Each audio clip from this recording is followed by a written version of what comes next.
नमस्कार दोस्तों, आपका मेरे YouTube चैनल पर आपका स्वागत है। आज आपको भगवान शिव और गणेश जी की कहानी सुनाती हूँ कि भगवान शिव ने गणेश जी की गर्दन क्यों काटी। उनकी कहानी बताने जा रही हूँ, तो सुनो ध्यान से। एक समय की बात है, माता पार्वती कैलाश पर्वत पर स्नान करने जा रही थी।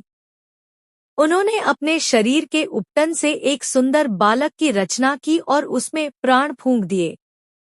उस बालक का नाम रखा गणेश। माता पार्वती ने गणेश से कहा, बेटा, जब तक मैं स्नान कर रही हूँ, तुम द्वार पर पहरा देना। मेरी आज्ञा के बिना किसी को भी भीतर मत आने देना। गणेश जी माता की आज्ञा मानकर द्वार पर खड़े हो गए। कुछ समय बाद भगवान शिव वहां पहुंचे और भीतर जाने लगे। गणेश जी ने उन्हें रोक लिया और कहा, आप भीतर नहीं जा सकते, मेरी माता स्नान कर रही है। भगवान शिव ने समझाने का प्रयास किया, लेकिन गणेश जी अपनी माता की आज्ञा पर अडिग रहे। शिव जी को यह बालक बहुत क्रोधित और उद्दंड लगा, क्योंकि वे यह नहीं जानते थे कि यह उनका ही पुत्र है। शिव जी के गणों और गणेश जी के बीच युद्ध हुआ, पर कोई भी गणेश को पराजित नहीं कर सका। अंत में क्रोध में आकर भगवान शिव ने अपने त्रिशूल से गणेश जी का सिर काट दिया। जब माता पार्वती स्नान कर बाहर आईं और अपने पुत्र को मृत देखा, तो वे अत्यंत दुखी और क्रोधित हो गईं।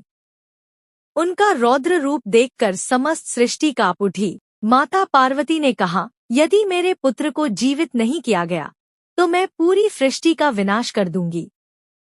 भगवान शिव को अपनी भूल का एहसास हुआ। उन्होंने तुरंत गणों को आदेश दिया कि उत्तर दिशा की ओर जाकर जो पहला जीव मिले, उसका सिर लेकर आओ।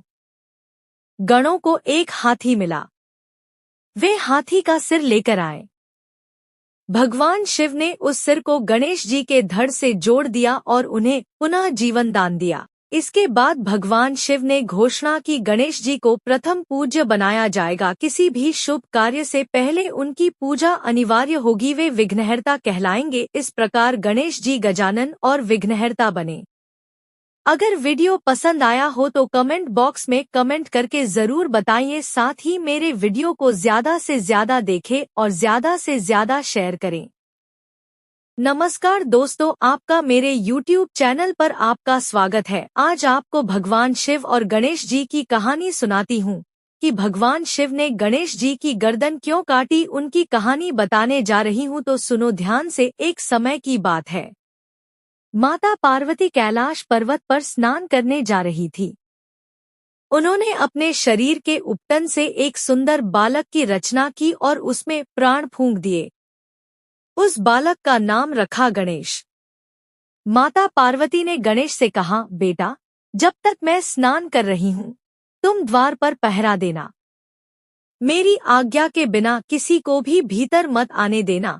गणेश जी माता की आज्ञा मानकर द्वार पर खड़े हो गए। कुछ समय बाद भगवान शिव वहां पहुंचे और भीतर जाने लगे। गणेश जी ने उन्हें रोक लिया और कहा, आप भीतर नहीं जा सकते, मेरी माता स्नान कर रही है। भगवान शिव ने समझाने का प्रयास किया, लेकिन गणेश जी अपनी माता की आज्ञा पर अडिग रहे। शिव जी को यह बालक बहुत क्रोधित और उद्दंड लगा, क्योंकि वे यह नहीं जानते थे कि यह उनका ही पुत्र है। शिव जी के गणों और गणेश जी के बीच युद्ध हुआ, पर कोई भी गणेश को पराजित नहीं कर सका। अंत में क्रोध में आकर भगवान शिव ने अपने त्रिशूल से गणेश जी का सिर काट दिया।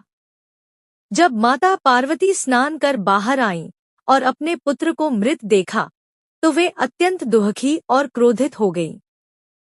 उनका रौद्र रूप देखकर समस्त सृष्टि कांप उठी। माता पार्वती ने कहा, यदि मेरे पुत्र को जीवित नहीं किया गया, तो मैं पूरी सृष्टि का विनाश कर दूंगी।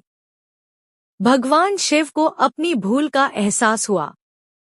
उन्होंने तुरंत गणों को आदेश दिया कि उत्तर दिशा की ओर जाकर जो पहला जीव मिले, उसका सिर लेकर आओ। गणों को एक हाथी मिला। वे हाथी का सिर लेकर आए।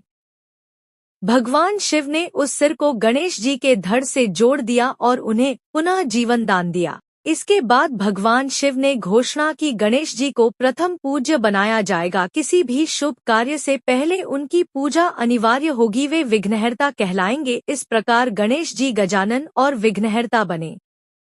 अगर वीडियो पसंद आया हो तो कमेंट बॉक्स में कमेंट करके जरूर बताइए। साथ ही मेरे वीडियो को ज्यादा से ज्यादा देखें और ज्यादा से ज्यादा शेयर करें।